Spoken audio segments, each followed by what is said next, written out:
Le métal argenté fut le premier à accrocher la lumière. Les mains de Caleb s'immobilisèrent en plein geste alors qu'il regardait la reine Apache se pencher en avant, par-dessus la table en bois.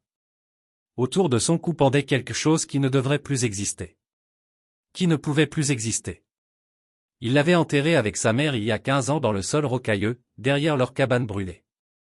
Mais il était là. Le même travail d'argent finement ciselé. Les mêmes 3 pierres de turquoise disposées comme des larmes.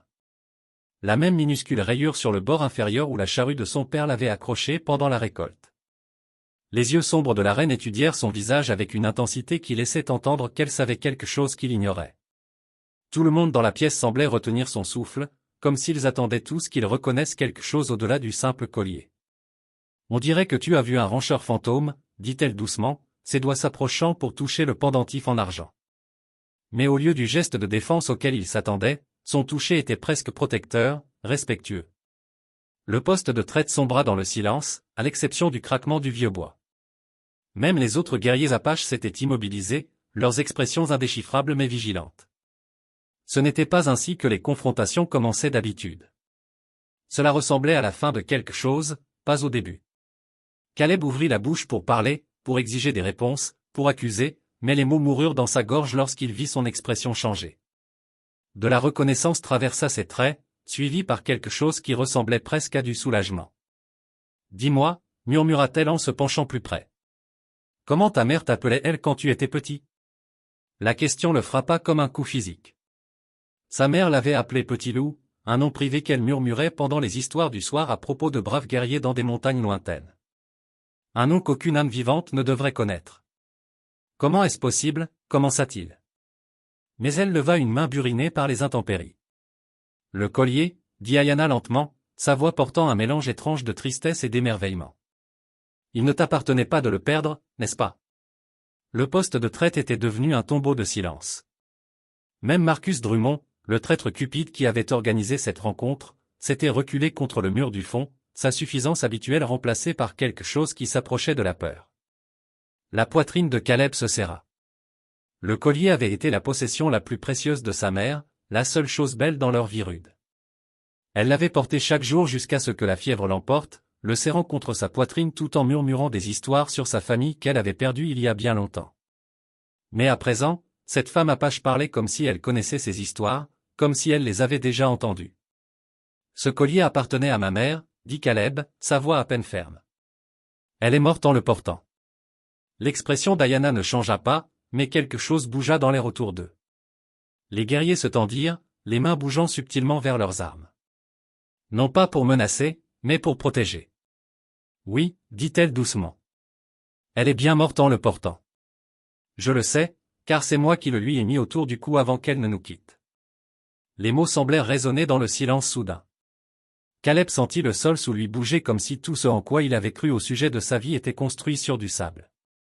Mais avant qu'il ne puisse répondre, le bruit de chevaux qui s'approchaient les atteignit à travers les minces murs. De nombreux chevaux se déplaçaient rapidement. La tête d'Ayana se tourna brusquement vers le bruit, son expression se durcissant. « Nous n'avons plus le temps, dit-elle d'un ton pressant. Ils nous ont trouvés. » Le tonnerre des sabots qui approchaient devint plus fort, accompagné de voix rauques criant des ordres. À travers la fenêtre poussiéreuse, Caleb put voir des cavaliers encerclant le poste de traite. Au moins une douzaine d'hommes, leurs fusils levés. Drummond, hurla une voix de l'extérieur. On sait que vous êtes là-dedans avec eux, sauvages. Sortez maintenant ou on entre. Marcus Drummond se plaqua plus fort contre le mur, son visage pâle comme du vieux parchemin. Je ne leur ai pas parlé de la rencontre, bégaya-t-il. Je jure sur la tombe de ma mère que non. La tombe de ta mère? Ayana se leva lentement, sa voix coupant à travers sa panique comme une lame. La même mère dont tu m'as dit qu'elle était apache quand tu m'as vendu ce collier le mois dernier. Le monde de Caleb bascula à nouveau. Tu le lui as acheté. Il y a 3 semaines, répondit-elle, sans jamais quitter Drummond des yeux. Il a prétendu qu'il appartenait à sa mère apache décédée. Il a dit qu'il avait besoin d'argent pour l'enterrer dignement. Le visage de Drummond se froissa. Écoutez, j'avais juste besoin de l'argent. Les temps sont durs et cette pièce valait plus que ce que la plupart des gens gagnent en un an. Je l'ai trouvée honnêtement quand je déblayais l'ancienne propriété de Whitmore après que ma famille soit morte. Caleb termina, sa voix d'un calme mortel. Tu as pillé leur tombe. Les pièces du puzzle s'assemblaient pour former un horrible schéma. Drummond avait été celui qui l'avait aidé à enterrer ses parents après la fièvre. Il lui avait serré la main avec une fausse compassion tout en prévoyant de revenir plus tard pour dévaliser les morts de tout ce qui avait de la valeur. Ce collier est dans ma tribu depuis des générations, dit Ayana, la voix serrée par une rage contenue. Ma grand-mère l'a porté, ma mère l'a porté, et quand ma sœur a choisi de nous quitter pour le monde des Blancs, elle l'a emporté avec elle. Sœur, le mot resta suspendu dans l'air comme de la fumée. C'est impossible, murmura Caleb. Ma mère est née Anna Whitecrow, continua Ayana sans relâche. Elle a changé son nom en Anne lorsqu'elle a épousé ton père. Elle a dit à tout le monde qu'elle venait de l'Est pour cacher ses origines. Les voix à l'extérieur devinrent plus agitées. Quelqu'un se disputait pour savoir s'il fallait attendre ou prendre le bâtiment d'assaut. Caleb entendit les clics métalliques des fusils qu'on armait. Mais tout cela semblait lointain comparé au tremblement de terre qui se produisait à l'intérieur de sa poitrine. Sa mère avait été apache, avait été la sœur de cette femme, avait fui les siens pour vivre comme une femme blanche dans un ranch en faillite. Elle ne m'a jamais rien dit, dit-il, les mots raclant sa gorge à vif. Elle ne le pouvait pas, répondit Ayana, sa colère s'adoucissant en quelque chose qui ressemblait à de la pitié. Pas dans ce monde-là. Pas mariée à un rancheur blanc. Cette connaissance aurait détruit tout ce qu'elle avait essayé de construire. Une fenêtre se brisa à l'arrière du bâtiment. De lourdes bottes heurtèrent le sol. C'est la fin du temps imparti, hurla quelqu'un. Tout le monde à terre maintenant. Ayana se déplaça avec une grâce fluide, se positionnant entre Caleb et le danger qui approchait. Ces guerriers firent de même, formant un cercle protecteur sans qu'on le leur demande. Il y a autre chose, dit-elle d'un ton pressant, sa main se refermant sur le collier. Quelque chose que ta mère m'a fait promettre de te dire si nous nous rencontrions un jour. La porte arrière explosa vers l'intérieur. Des hommes armés s'engouffrèrent par l'encadrement brisé de la porte comme de l'eau à travers un barrage rompu. Leur chef, un homme au cou de taureau avec des cheveux argentés et des yeux froids, balaya la pièce du regard, son fusil levé. Eh bien, traîna-t-il les mots. Son regard se posant sur Ayana. S'il ne s'agit pas de la célèbre reine Apache en personne. On te cherche depuis des semaines, femme.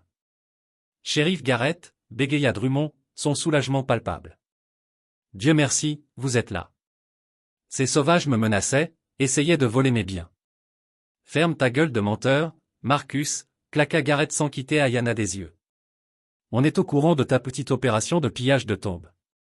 On a traqué de l'argent volé dans 3 territoires entiers.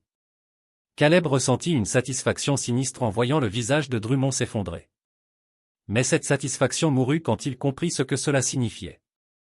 Si Garrett avait traqué le collier, alors Ayana était en danger pour le posséder. Le collier autour de son cou, dit un des hommes de Garrett en le montrant du doigt, correspond à la description du site de la tombe de Whitmore.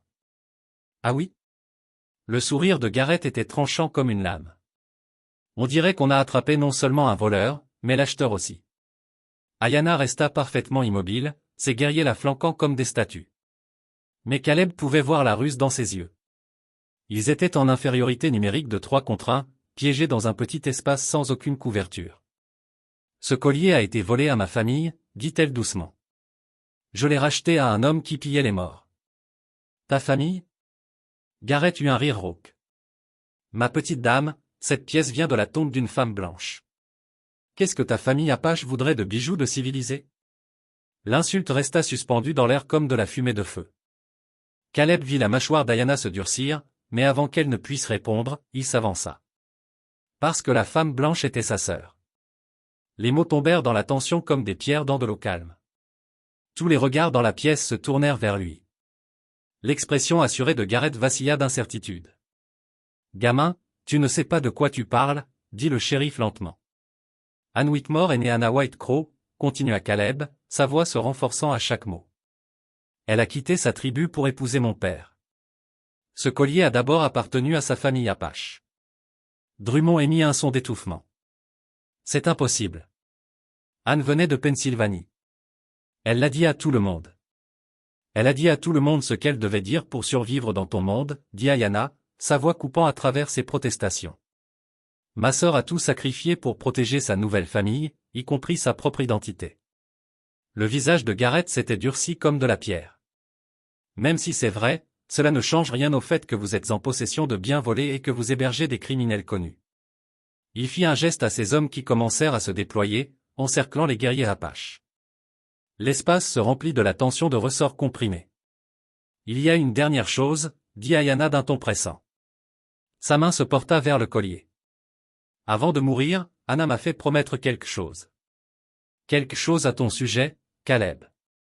Quoi? Demanda Caleb, bien qu'une partie de lui craignît la réponse. Elle m'a fait jurer que si quelque chose lui arrivait, si tu te retrouvais un jour seul au monde, je devrais. Un coup de feu explosa à travers le poste de traite. Pas de l'intérieur, mais de la rue à l'extérieur. Puis un autre et encore un autre. Des cris éclatèrent de toutes parts. À travers les fenêtres, Caleb put voir d'autres cavaliers approcher, mais ceux-ci ne portaient pas d'insigne. Chef, appela un des hommes de Gareth depuis l'entrée. On a de la compagnie. On dirait que la moitié de la milice territoriale vient d'arriver en ville. Les cavaliers de la milice s'engouffrèrent dans la rue principale comme un front de tempête, leurs chevaux soulevant des nuages de poussière qui rendirent le soleil de l'après-midi orange. À travers les fenêtres du poste de traite, Caleb compta au moins 20 hommes, tous armés de fusils militaires et affichant les expressions sévères d'hommes convaincus de faire le travail de Dieu. Mais qu'est-ce que c'est que ce bordel, maudit Gareth, son attention partagée entre les Apaches à l'intérieur et la nouvelle menace à l'extérieur. Personne n'a appelé le renfort de la milice. Peut-être qu'ils se sont appelés eux-mêmes, suggéra l'un de ses adjoints d'un air sinistre. Les coups de feu à l'extérieur s'intensifièrent. Caleb entendit des fenêtres se briser dans d'autres bâtiments, le hennissement paniqué des chevaux et le claquement sec des fusils qui résonnaient contre les structures en bois. Il s'agit de plus que d'argent volé, dit Ayana doucement, ses yeux rencontrant ceux de Caleb à travers le chaos. La milice ne galope pas si fort pour un pillage de tombes. Elle avait raison. La milice territoriale avait la réputation d'une efficacité brutale en ce qui concernait les raids apaches. Ils ne négociaient pas, ne faisaient pas de prisonniers et ne posaient pas de questions sur qui pouvait être innocent. Il faut qu'on sorte d'ici, marmonna Gareth, sa confiance de tout à l'heure s'évaporant, avant qu'ils ne décident qu'on est tous dans le même coup. Mais au moment où il parlait, des bottes résonnèrent lourdement sur le porche en bois à l'extérieur. Une nouvelle voix hurla à travers la porte brisée, plus jeune que celle de Gareth, mais portant l'autorité de quelqu'un habitué à être obéi. Ici le capitaine Morrison. Milice territoriale. Tous ceux qui sont à l'intérieur, jetez vos armes et sortez les mains bien visibles. Drummond gémit et tomba à genoux. S'il vous plaît, je suis juste un traître. Je n'ai rien fait de mal. Ferme-la, siffla Gareth. Mais ses mains tremblaient alors qu'il serrait son fusil. Les guerriers d'Ayana avaient formé un cercle serré autour d'elle, leurs visages sombres mais résolus. Ils savaient à quoi ressemblait la justice de la milice pour les Apaches pris si loin des terres de la réserve. La promesse, dit Caleb d'un ton pressant, s'approchant d'Ayana malgré les fusils braqués sur eux deux. Qu'est-ce que ma mère t'a fait jurer? Ses yeux sombres fouillèrent son visage comme si elle évaluait s'il y aurait le temps d'expliquer. De l'extérieur, le capitaine Morrison hurlait des ordres pour encercler le bâtiment. Elle m'a fait promettre que si jamais tu avais besoin d'un refuge, si le monde des Blancs te rejetait comme il l'a rejeté, je te ramènerai chez ta vraie famille. Les mots frappèrent Caleb comme un coup physique. Sa mère avait su que ce jour pourrait arriver. Elle avait prévu la possibilité que son fils ait besoin de choisir entre le monde qu'elle avait construit pour lui et celui qu'elle avait laissé derrière elle. Chez moi, murmura-t-il. Ton grand-père est toujours en vie, dit Ayana rapidement. Le père de ta mère. Il n'a jamais cessé d'attendre des nouvelles de sa fille perdue. Il n'a jamais cessé d'espérer qu'elle pourrait revenir. Vous avez 30 secondes, hurla Morrison de l'extérieur. Ensuite, nous entrons en force. Les hommes de Gareth se dirigeaient vers les fenêtres, cherchant des voies d'évasion qui n'existaient pas. Les guerriers apaches restèrent immobiles, mais Caleb put voir la tension dans leurs épaules. La façon dont leurs mains reposaient près de leurs armes. Il y a un passage, dit soudainement Drummond, sa voix brisée par la peur. Derrière le débarras, il mène à l'ancienne galerie de mines. Je l'utilisais pour déplacer des choses que je ne voulais pas que les gens voient. Vous voulez dire des biens volés, accusa Gareth. Est-ce que ça a de l'importance maintenant, lança Drummond en retour, à travers la fenêtre de devant. Caleb put voir des soldats de la milice prendre position derrière des barricades faites de chariots renversés et de tonneaux de nourriture pour animaux. Leurs fusils brillaient sous le soleil poussiéreux comme de mortelles promesses. 20 secondes, cria Morrison. Ayana regarda Caleb avec une expression qui semblait condenser des années de questions inexprimées en un seul instant. Ta mère a dit que tu aurais à choisir un jour ou l'autre entre son monde et le nôtre, entre la sécurité et la vérité. Choisir quoi? Demanda Caleb, bien qu'il sût déjà ce qu'elle voulait dire. Choisir qui tu es vraiment, dit-elle simplement. La porte d'entrée explosa vers l'intérieur sous l'impact de crosses de fusil et de lourdes bottes. La voix de Morrison gronda à travers le chaos. Que personne ne bouge. Mais Ayana était déjà en mouvement, attrapant la main de Caleb et le tirant vers l'arrière du bâtiment. Choisis maintenant. Les 3 passages derrière le débarras de Drummond sentaient la poussière et les vieux secrets. Caleb rampa à travers l'obscurité, suivant le bruit des mouvements d'Ayana devant lui. Derrière eux, des cris et des coups de feu résonnaient à travers le poste de traite alors que la milice découvrait leur voie d'évasion. Continue à avancer, murmura Ayana d'un ton pressant. La galerie de mine débouche sur le canyon derrière la ville. Les mains de Caleb raclèrent la pierre rugueuse alors que le passage commençait à s'incliner vers le bas. Son esprit tournait de tout ce qu'il avait appris. Sa mère avait été apache. Il avait une famille dont il n'avait jamais su l'existence. Et maintenant, il fuyait à travers le tunnel d'un contrebandier avec les personnes mêmes qu'on lui avait appris à craindre toute sa vie. Le passage s'ouvrit sur une caverne plus large éclairée par des raies de soleil filtrant à travers des fissures dans le plafond rocheux. Les guerriers d'Ayana étaient déjà là, ayant pris un autre chemin avec leurs chevaux. « Depuis combien de temps le sais-tu » demanda Caleb alors qu'ils émergeaient dans la lumière. « À propos de ma mère, je veux dire. »« Depuis le jour où elle est partie, » répondit Ayana, vérifiant son fusil. « Anna était ma sœur cadette. Quand elle a choisi d'épouser ton père et de vivre comme une femme blanche, cela a brisé notre famille. Pourquoi n'as-tu pas essayé de la retrouver » L'expression d'Ayana devint lointaine. Elle nous a fait promettre de ne pas le faire. Elle a dit que tout contact avec son ancienne vie mettrait en danger la nouvelle qu'elle construisait. Nous avons tenu cette promesse pendant 20 ans. Le bruit de chevaux qui s'approchaient rapidement les fit tous se figer. Mais au lieu d'uniforme de la milice, Caleb vit des cavaliers apaches affluer dans le canyon depuis le nord. Des renforts qu'Ayana avait apparemment fait venir avant la rencontre. Ton grand-père les a envoyés, expliqua-t-elle en voyant sa confusion. Il attend des nouvelles de la famille d'Anna depuis que nous avons appris sa mort. Grand-père, répéta Caleb. Le mot sonnant étrange sur sa langue. Joseph Whitecrow. C'est la raison pour laquelle j'ai racheté le collier à Drummond. Il était censé être rendu à notre famille, là où il a sa place. Un des guerriers qui venait d'arriver s'approcha d'eux, son visage buriné par les intempéries affichant un air d'urgence. La milice a encerclé la ville, rapporta-t-il. Il fouille chaque bâtiment. Le capitaine Morrison offre une récompense pour toute information sur la reine Apache. Ayana hocha la tête d'un air sombre. Combien de temps nous reste-t-il? Pas beaucoup. Ils avancent en fouilles organisées. Et il y a autre chose. Ils ont un pisteur avec eux. Quelqu'un qui connaît les signes Apaches. Caleb sentit sa poitrine se serrer. Même s'il s'échappait dans la nature, il pourrait être traqué comme des animaux. La milice territoriale avait la réputation d'une poursuite impitoyable en ce qui concernait les raids Apaches. Il y a une autre option, dit-il doucement. Tout le monde se tourna pour le regarder. Dans la lumière tamisée de la caverne, le collier en argent autour du cou d'Ayana capta la lumière, lui rappelant tout ce qui avait mené à cet instant.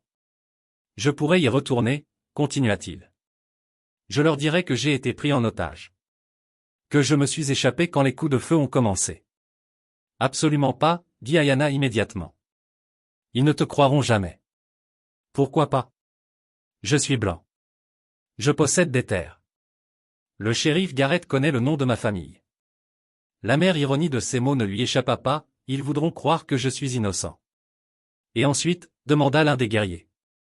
Tu vivras le reste de ta vie à faire comme si cela n'était jamais arrivé. Caleb regarda Ayana, le collier qui avait appartenu à sa mère, la famille dont il n'avait jamais su qu'il l'avait. Le poids du choix s'abattit sur lui comme un fardeau physique. Peut-être que c'est ce que ma mère aurait voulu, dit-il doucement. Non, dit Ayana fermement. Anna a regretté son choix chaque jour de sa vie. Elle me l'a dit dans sa dernière lettre. Une lettre? Le cœur de Caleb s'arrêta. Quelle lettre? Mais avant qu'Ayana ne puisse répondre, le grondement de sabots qui approchaient résonna à travers le canyon. La milice avait trouvé leur piste.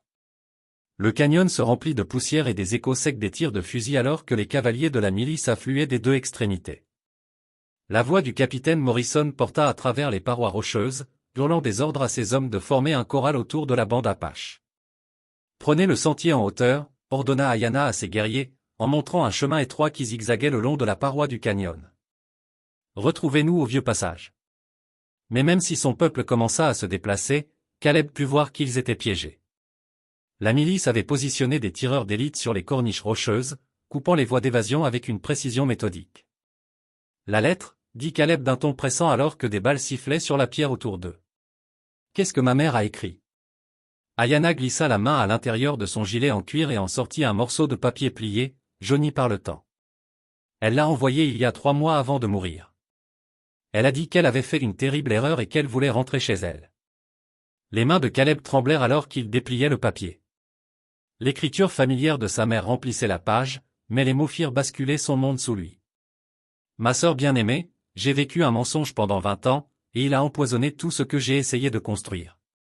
Mon mari boit notre terre, morceau par morceau, et mon fils grandit en pensant que ses origines sont une honte au lieu d'être une force.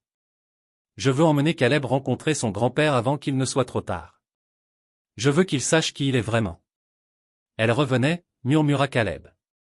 La fièvre l'a emportée avant qu'elle ne puisse faire le voyage, répondit Ayana, s'abaissant alors qu'une autre volée de tirs retentissait. Mais elle m'a fait promettre de veiller sur toi si quelque chose arrivait. L'ironie le frappa en plein cœur.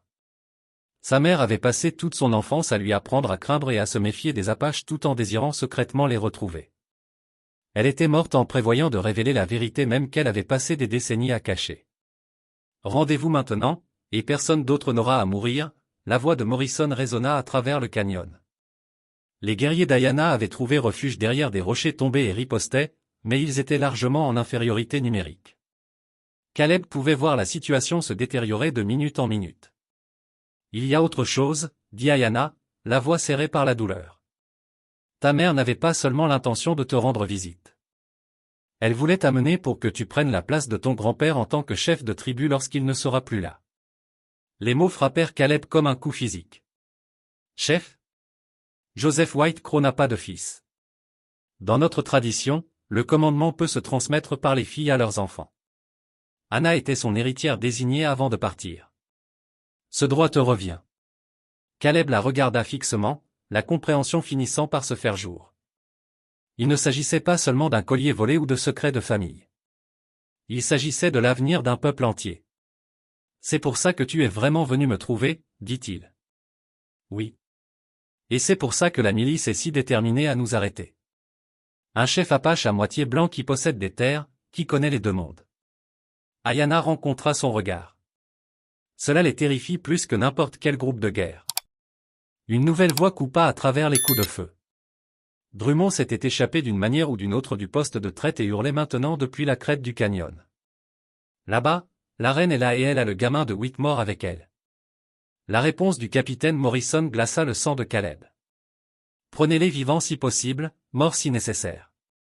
On ne peut pas laisser ça s'étendre. La bataille finale était sur le point de commencer. Caleb plia soigneusement la lettre de sa mère et la plaça à l'intérieur de sa chemise, près de son cœur. Autour de lui, la fusillade faisait rage avec un désespoir croissant alors que la milice resserrait son cercle. Mais quelque chose avait changé à l'intérieur de lui. En lisant ces mots, la peur qui avait contrôlé toute sa vie se dissolvait, remplacée par une clarté qu'il n'avait jamais ressentie auparavant. Je sors, annonça-t-il. C'est un suicide, protesta l'un des guerriers d'Ayana. Non, dit Caleb en vérifiant son fusil. C'est la seule chance que nous ayons. Il sortit de derrière le rocher, les mains levées, mais son arme clairement visible. La fusillade s'éteignit peu à peu, les deux camps l'ayant reconnu. Capitaine Morrison, aplatit-il à travers le canyon. Je suis Caleb Whitmore. Je veux parler. Reste où tu es, mon garçon, lui hurla Morrison en retour. Nous sommes là pour te sauver. Je n'ai pas besoin d'être sauvé, répondit Caleb, sa voix portant clairement dans le silence soudain. J'ai besoin que vous écoutiez. Il se mit à marcher à travers le terrain dégagé entre les deux forces, chaque pas délibéré et sans hâte. Derrière lui, il put entendre Ayana reprendre son souffle, mais elle n'essaya pas de l'arrêter. La femme que vous pourchassez est ma tante, continua-t-il assez fort pour que tout le monde entende. Le collier qu'elle porte a appartenu à ma mère, qui était sa sœur. Ma mère était apache. Les mots résonnèrent sur les parois du canyon comme des coups de feu. Plusieurs soldats de la milice échangèrent des regards incertains, leurs fusils hésitants. C'est impossible, cria Morrison, mais sa voix avait perdu une partie de sa confiance. Marcus Drummond a pillé les tombes de ma famille et vendu leurs affaires, Caleb poursuivit, marchant toujours régulièrement en avant, y compris un collier en argent qui était dans la famille apache de ma mère depuis des générations. Quand Ayanna l'a racheté pour le rendre à sa place légitime, elle récupérait un bien volé, elle ne commettait pas de vol. Le gamin s'est fait laver le cerveau, la voix de Drummond grinça depuis la crête du canyon. Ne l'écoutez pas, mais Caleb put voir le doute se répandre dans les rangs de la milice comme de l'eau sur de la terre sèche. C'étaient des soldats territoriaux, pas des chasseurs d'Indiens. Beaucoup d'entre eux avaient des familles, avaient entendu des histoires sur la complexité de la vie à la frontière. Ma mère a passé 20 ans à cacher qui elle était vraiment, dit Caleb. Maintenant assez près pour voir clairement le visage buriné de Morrison.